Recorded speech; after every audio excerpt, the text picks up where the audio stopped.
സർക്കാരിന്റെ ഭരണ നേട്ടങ്ങൾ എണ്ണി പറഞ്ഞ രാഷ്ട്രപതിയുടെ നയപ്രഖ്യാപന പ്രസംഗം. രാജ്യം വികസനത്തിന്റെ പാതയിലാണെന്നും സർക്കാരിന്റെ പ്രവർത്തനം 3 മടങ്ങ് വേഗത്തിലാണെന്നും ദ്രൗപദി മുർമു പാർലമെന്റിന്റെ ഇരുസഭകളെയും അഭിസംബോധന ചെയ്തുകൊണ്ട് പറഞ്ഞു. ബഡ്ജറ്റിലൂടെ വികസിത ഭാരതം ലക്ഷ്യമിടുകയാണെന്നും രാജ്യം വളരെ വേഗം 3ാമത്തെ സാമ്പത്തിക ശക്തിയാകുമെന്നും ദ്രൗപദി മുർമു പറഞ്ഞു. മൂന്നാം മോദി സർക്കാരിന്റെ 2ാം കേന്ദ്ര ബജറ്റിന് മുന്നോടിയായി ചേർന്ന പാർലമെന്റ് സംയുക്ത സമ്മേളനത്തെ അഭിസംബോധന ചെയ്യുകയായിരുന്നു രാഷ്ട്രപതി ദ്രൗപദി മുർമു. രാജ്യം വികസനത്തിന്റെ പാതയിലാണെന്നും ബജറ്റിലൂടെ വികസിത ഭാരതമാണ് ലക്ഷ്യമിടുന്നതെന്നും രാഷ്ട്രപതി പറഞ്ഞു. 3 മടങ്ങ് വേഗത്തിലാണ് സർക്കാർ പ്രവർത്തിക്കുന്നത്. വൈകാതെ ഇന്ത്യ 3ാമത്തെ വലിയ സാമ്പത്തിക ശക്തിയാകുമെന്നും മുർമു വ്യക്തമാക്കി. तीसरे कार्यकाल में 3 गुना तेज गति से काम हो रहा है।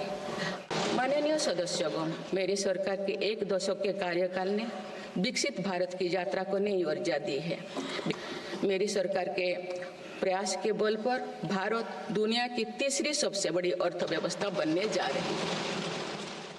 സർക്കാരിന്റെ ക്ഷേമ പദ്ധതികളായ പ്രധാനമന്ത്രി ആവാസ് യോജന അടക്കമുള്ള പദ്ധതികളെ പേരെടുത്തു പറഞ്ഞ് രാഷ്ട്രപതി പ്രശംസിച്ചു. ദാരിദ്ര്യ നിർമ്മാർജ്ജനമാണ് ലക്ഷ്യമെന്നും 25 കോടി ജനങ്ങളെ അതിദാരിദ്ര്യത്തിൽ നിന്നും സർക്കാർ രക്ഷിച്ചെന്നും നയപ്രഖ്യാപന പ്രസംഗത്തിൽ രാഷ്ട്രപതി പറഞ്ഞു. സ്ത്രീ ശാക്തീകരണവും കർഷകക്ഷേമവും ലക്ഷ്യമാണെന്നും പാവപ്പെട്ടവർക്ക് അന്തസ്സോടെ ജീവിക്കാൻ സർക്കാർ സാഹചര്യം ഒരുക്കിയെന്നും മുർമു പറഞ്ഞു. सभी के लिए आवास के उद्देश्य की पूर्ति के लिए ठोस कदम उठाए हैं. प्रधानमंत्री आवास योजना का विस्तार करते हुए 3 करोड़ अतिरिक्त परिवारों को नए घर देने का निर्णय लिया गया है.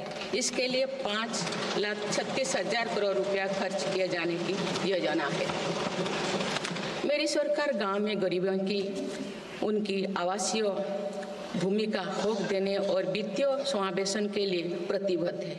വികസനത്തിന് പ്രാമുഖ്യം നൽകുന്ന ഭരണമാണ് രാജ്യത്തെന്നും മധ്യവർഗത്തെ ശക്തിപ്പെടുത്താൻ പദ്ധതികൾ ആവിഷ്കരിച്ചതായും മുർമു വ്യക്തമാക്കി. ഇതിനായി നികുതി ഭാരം കുറയ്ക്കുമെന്നും നികുതി ഘടന പരിഷ്കരിക്കുമെന്നും രാഷ്ട്രപതി പറഞ്ഞു. ബഹിരാകാശത്തെ നേട്ടങ്ങൾ എണ്ണി പറഞ്ഞ രാഷ്ട്രപതി 100ാം ദൗത്യം പൂർത്തിയാക്കിയ ISROയെ പ്രത്യേകം അഭിനന്ദിച്ചു. മോദി സർക്കാരിന്റെ സ്വപ്ന പദ്ധതികളായ ഏകീകൃത പെൻഷൻ, ഒരു രാജ്യം ഒരു തെരഞ്ഞെടുപ്പ്, വഖഫ് ബിൽ എന്നിവയിൽ രാജ്യം കൃത്യമായ നിലപാടെടുക്കുമെന്ന് മുർമു പറഞ്ഞു. ഇന്ത്യയെ നൂതന സാങ്കേതിക വിദ്യയുടെ കേന്ദ്രമാക്കുമെന്നും നിർമ്മിത ബുദ്ധിയിൽ ഇന്ത്യ മുന്നിലാണെന്നും വിദ്യാഭ്യാസത്തിനും രാജ്യത്തെ യുവാക്കൾക്ക് മുൻഗണന നൽകുന്നതായും രാഷ്ട്രപതി വ്യക്തമാക്കി. वन नेशन वन इलेक्शन और वक्फ अधिनियम संशोधन जैसे कई महत्वपूर्ण विषय पर भी सरकार ने तेज गति से कदम आगे बढ़ाए. विकसित भारत की उड़ान को हमारे संविधान के आदर्शों का सतत मार्गदर्शन मिलता रहे. इसके लिए सरकार ने सेवा, सुशासन, समृद्धि और स्वाभिमान इन प्रमुख सिद्धांतों को गवर्नेंस के केंद्र में रखा है. ഒരു രാജ്യം ഒരു നികുതി എന്ന പ്രഖ്യാപനത്തെ GST ശാക്തീകരിച്ചു. ബാങ്കിംഗ് മേഖലയിൽ അടക്കം വലിയ കുതിപ്പാണ് രാജ്യത്തുണ്ടായത്.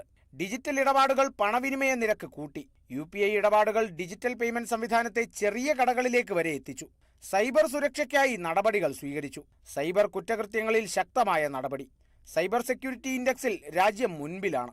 കശ്മീർ മുതൽ കന്യാകുമാരി വരെ റെയിൽവേ ലൈൻ യാഥാർത്ഥ്യമാക്കി. വ്യോമഗതാഗത മേഖലയും വികസിച്ചു. വിമാന സർവീസുകളുടെയും വിമാനത്താവളങ്ങളുടെയും എണ്ണം ഇരട്ടിയായെന്നും മുർമു വ്യക്തമാക്കി. National desk, Kerala vision news.